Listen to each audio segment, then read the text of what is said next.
రాత్రి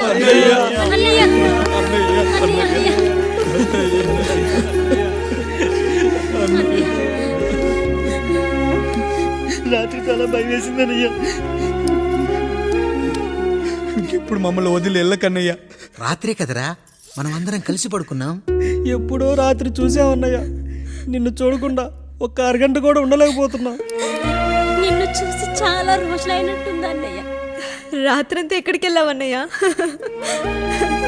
అసలు ఎక్కడికి వెళ్ళారండి? ఇంట్లో దోమలు కుడుతున్నాయని అలా పక్కనే ఉన్న గడ్డివాం దగ్గర పడుకున్నా. మన రత్తాలు వాళ్ళ ఆయన ఊళ్ళో లేడంది. సరే అని తను తోడుగా తీసుకెళ్ళా.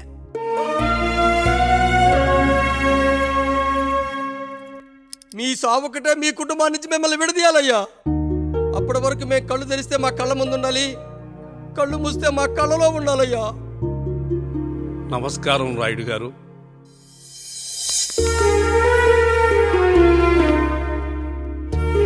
నమస్తే. ఏం జడ్జి గారు ఎప్పుడొచ్చారు? ఇప్పుడే. రాయుడు గారు, మీ కుటుంబం గురించి వినడమే గాని ఇప్పుడే చూస్తున్నాను. ఒక్కసారి మీ కుటుంబ సభ్యుల్ని నాకు పరిచయం చేయండి రాయుడు గారు. వాళ్ళు నా తమ్ముళ్ళు. నమస్కారం. మొత్తం ముగ్గురా? కాదు, నలుగురు. వాడు వేరే షూట్లో ఉన్నాడు. వీళ్ళు నా చెల్లెళ్ళు. నమస్కారం తల్లి. వీళ్ళు నా భార్యలు. నమస్కారం అమ్మా. వీళ్ళు నా బంధువులు. నమస్కారం.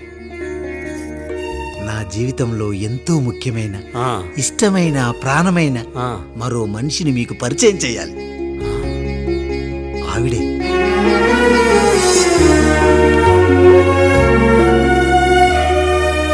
నమస్తే తల్లి.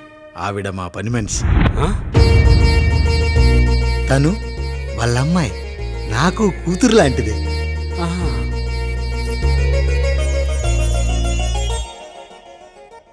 ఆ ఫోటోలోని వ్యక్తి ఎవరమ్మా? మీ ఆయన?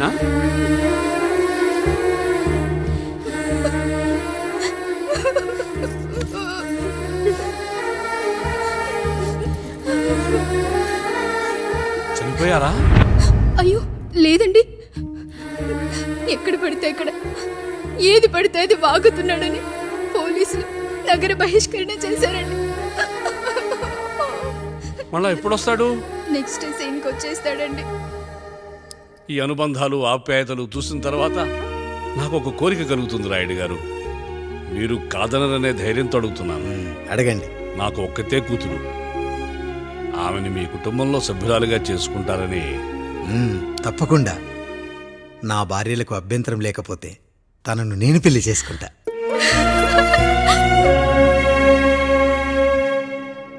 అయ్యో, మీరు పొరపాటుగా అర్థం చేసుకున్నారు. మీ పెద్ద తమ్ముడికి ఇచ్చి చేస్తారని.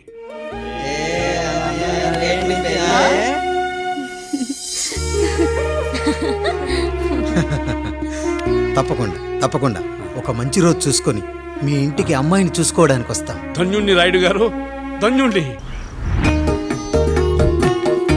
రండి రండి రాయుడు గారు. మీలాంటి పెద్దలు మా ఇంటికి వచ్చి మా అమ్మాయిని మీ కోడలుగా చేసుకోవటం.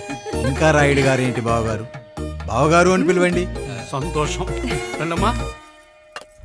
త్వరగా అమ్మాయిని పిలిపించండి. మా వాడు అసలే ఆగలేకపోతున్నాడు. మా వాడు చిన్నప్పటి నుంచి అంతేనండి. కక్కొచ్చినా ఏమొచ్చినా ఆపుకోలేడు. త్వరగా మీ అమ్మాయిని పిలిపిస్తే ఆ కళ్యాణం ఏదో చేసేద్దాం. అమ్మా జయమాలిని, అమ్మాయిని చూసురా.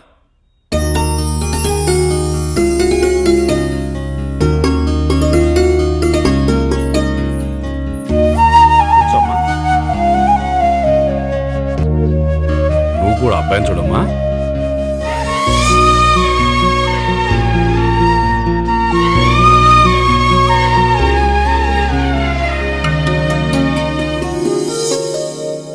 మా అమ్మాయి అని చెప్పుకోవడం కాదు కానీ అసలు ఈ కాలపిల్ల కాదు బావగారు.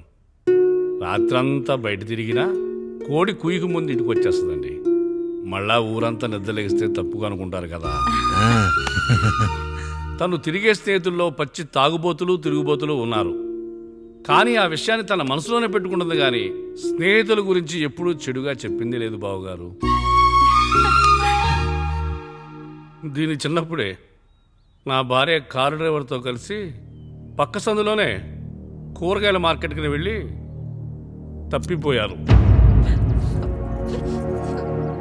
అప్పటి నుంచి ఎంత వెతికించినా మా డ్రైవరు కనబడలేదు, నా భార్య దొరకలేదు.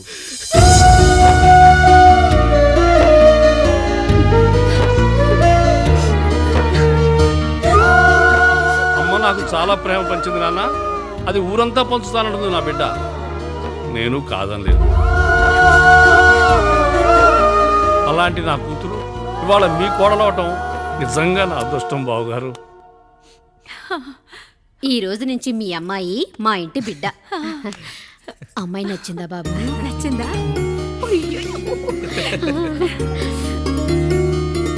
వాడికేం తెలుసు అన్నయ్య గారు, చిన్న పిల్లాడు.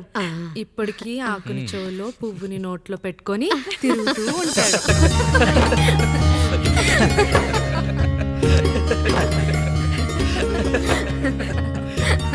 ఇంకంత శుభం అన్నమాట. ఇక తాంబూలాలవి మార్చుకుందాం.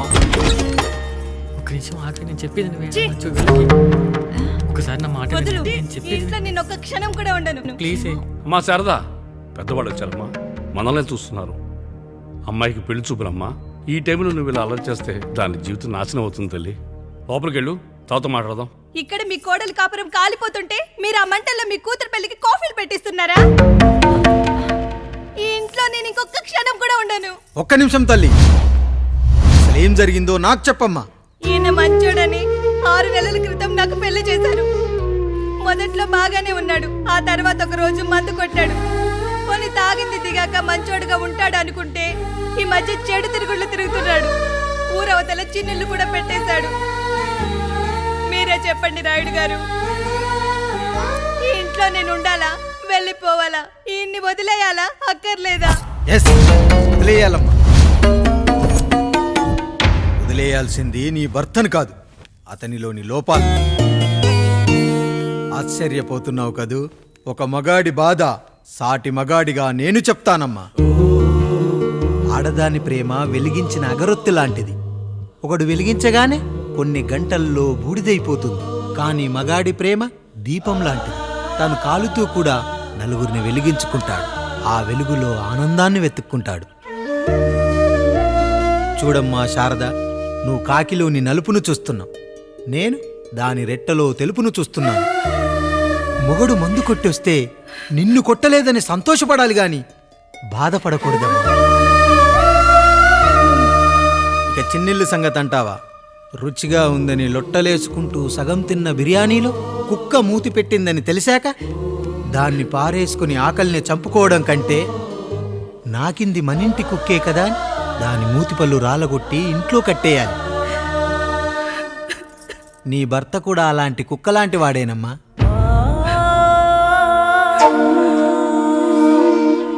ఆడదానికి వయసొచ్చాక 3 ముళ్ళేసుకొని 90 ఏళ్ల జీవితం గురించి కలలు కంటుంది. అదే మగాడు 3 ముక్కలాడి 90 ml మందేయాలని కలలు కంటాడు. హౌస్లోనికి హౌస్ కీపింగ్కి తేడా తెలియని అమాయకపు జాతమ్మా మా మగజాతి. పండగ పూట తినే పాయసం రుచి గురించి మీకు తెలిసి ఉండొచ్చు. కానీ గరళం కంటే చేదుగా ఉన్న బ్రాందీని కక్కలేక మింగలేక తాగే ఆ బాధ ఒక్క మగాళ్లకు మాత్రమే తెలుస్తుంది. కష్టాల్లో ఓదార్చిన మందును సుఖాల్లో మర్చిపోకూడదని తాగడమే కాని మాకు మాత్రం తాగాలని ఆశుంటుందా తల్లి? చివరిగా ఒక్క మాట, కష్టాలు పొంగల్లో మిరియాల్లా మనకే వస్తాయి, కానీ సంతోషాలు ఉప్మాలో జీడిపప్పులా పక్కనోడుతూ ఉంటాయి. ఎదుటివాడి ఉప్మాలో కూడా పనికిరాని కరివేపాకుంటుందని సర్దుకుపోవడమే జీవితమమ్మా. రాయుడు గారు, నన్ను క్షమించండి. రాయుడు గారు, నన్ను క్షమించండి. నా తప్పు నేను తెలుసుకున్నాను. ఈ రోజు నా 2 బిడ్డల జీవితాన్ని కాపాడారు రాయుడు గారు. ఈ శుభ కార్యక్రమాన్ని కూడా మీరే జరిపించండి. తప్పకుండా.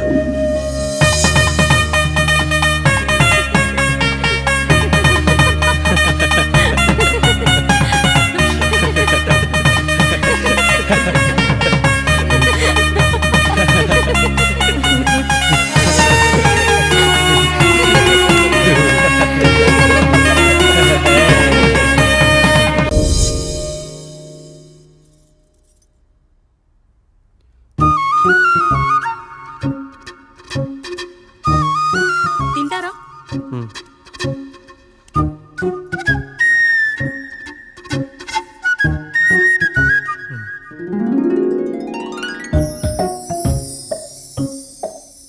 ఫస్ట్ టైమా? అవును, మీకెలా తెలిసిపోయిందండి? అంటే మా బామ్మ చెప్పింది. శోభనం గదిలో అనుభవం మగాడైతే మామిడి పండు పిసుక్కొని తింటాడు, అదే లేనివాడైతే మీలా ఇలా అరటిపండు ఓపిగ్గా ఒలుచుకొని తింటాడు అని.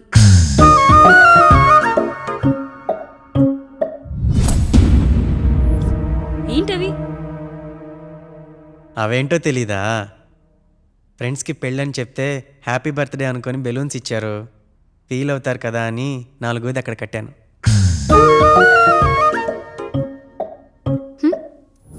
ఈ అన్నయ్య వచ్చాడు.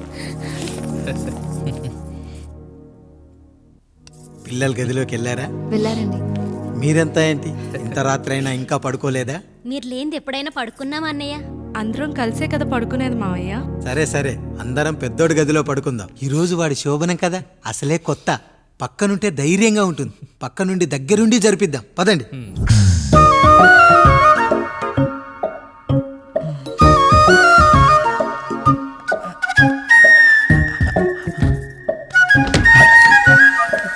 కానివ్వండి రా, కానివ్వండి. మీరేంటి మావయ్య ఇక్కడ పడుకుంటున్నారు? అదేంటమ్మా పెద్దోడా, చెప్పలేదా? మేమంతా కలిసే పడుకుంటామమ్మా. నువ్వు మాతో పాటే. అవును భార్గవి. మీరు ఊరుకోండి. మీరు ఇక్కడ పడుకోవడం నాకు ఇష్టం లేదు మావయ్య.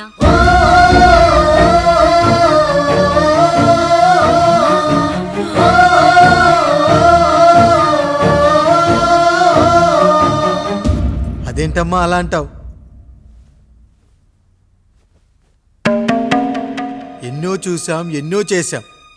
దుక్కి దున్ని కోత కోయకుండానే ఈ విత్తనాలన్నీ మొలకొచ్చాయంటావా తల్లి? అవన్నీ నాకు తెలియదు మావయ్య. మర్యాదగా బయటికి వెళ్ళండి.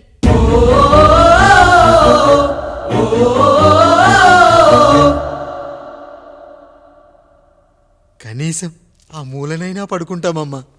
నువ్వైనా చెప్పరా పెద్దోడా? అంటే తను ఇబ్బంది పడుతుంది కదా నాన్న.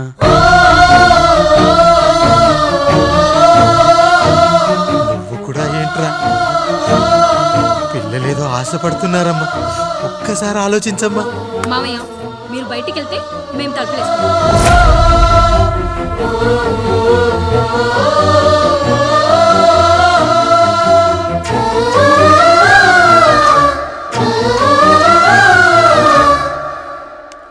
వేసుకోండి అమ్మా, వేసుకోండి. తలుపులు వేసుకోండి.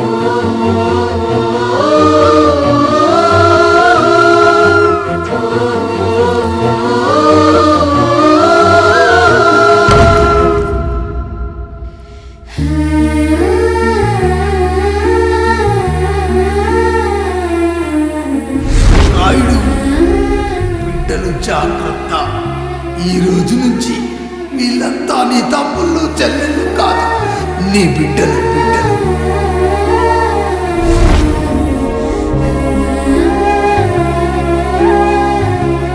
జానకి, ఏమండి? సావిత్రి, ఏమండి? లక్ష్మి, ఏమండి? మన గదిలోకి పదండి. ఇక నుంచి ఎవరి పిల్లలతో వాళ్ళ గదిలోనే పడుకోవాలి. ఇది ఈ రోజు నుంచి ఈ వంశానికి రాస్తున్న కొత్త శాసనం. అయ్యా అలా అరకండి అయ్యా. మీరు లేకుండా మేము ఎప్పుడైనా విడిగా పడుకున్నాము. అంతా కలిసే కదయ్యా పంచుకున్నాం. వెళ్ళరా వెళ్ళు. నీకు భార్య ఉంది, నీకు పడగది ఉంది. వేసుకోండి రా, మీరు వేసుకోండి. తలుపులు వేసుకోండి. మీరు కూడా ఏంటండి పిల్లలేదు? చిన్న పిల్లల వాళ్ళని ఉయ్యాల్లో ఆడించేటప్పుడు పక్కనే ఈ నాన్న కావాలి. బడికెళ్ళేటప్పుడు పక్కనే ఈ నాన్న కావాలి. గుడికెళ్ళేటప్పుడు కూడా పక్కనే ఈ నాన్న కావాలి. కానీ శోభనం గదిలో మాత్రం పక్కనే ఉంటానంటే బరువయ్యాను జానకి, బరువయ్యాను.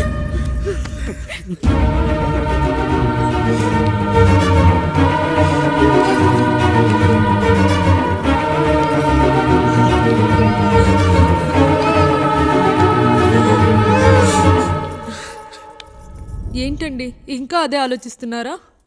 ఎలా మర్చిపోగలను లక్ష్మి? జరిగింది ఏదో జరిగిపోయింది, మీరు బాధపడకండి. ఎంత మాట అన్నాడో చూసావా? నా భార్య ఇబ్బంది పడుతుంది, బయటికెళ్ళండి నాన్న అన్నాడు. వాణ్ణి ఎలా పెంచాను? చదువుకుంటే పై చదువులకు వాడు వేరే ఊరు వెళ్లాల్సి వస్తుందని చదివే మాన్పించేశాను. జ్వరం వస్తే ఆ మాత్రలు చేదుగా ఉంటాయని నేనే మింగాను. నోరు తెరిచి అమ్మ కావాలన్నప్పుడల్లా ఎంతమంది అమ్మల్ని ఇచ్చాను. నాన్న అన్న ప్రతిసారి నాన్నల్ని ఇవ్వలేకపోయానని వాడికి నా మీద కోపమో ఏమో జానకి. నిజమేనండి, మనమంతా ఇలా లేమే. మన కుటుంబానికి దిష్టి తగిలింది. మా నాన్న మరణంతో ఆస్తిపోయి తమ్ముళ్ళతో నడి రోడ్డున పడ్డప్పుడు ఇలాంటి కష్టాన్ని మొదటిసారి అనుభవించాను.